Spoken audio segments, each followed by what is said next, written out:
ना कवनो परेशान, सब कुछ बाटे ठीक ठाक हो ना कवनो परेशानी।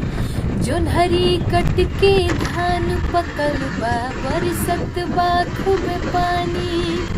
ऊख के खेत में बड़का काका काकी करे छोलाई।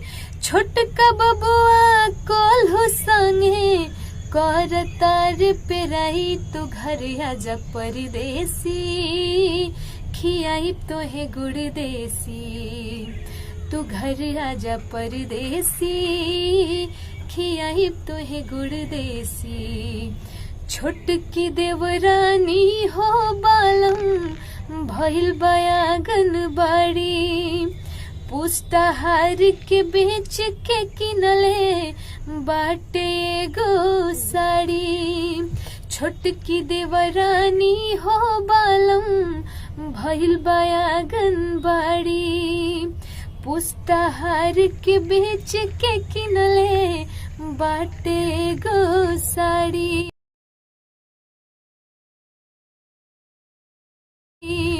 आशा होता लइकन खातिर ले ले अइहा कपड़ा।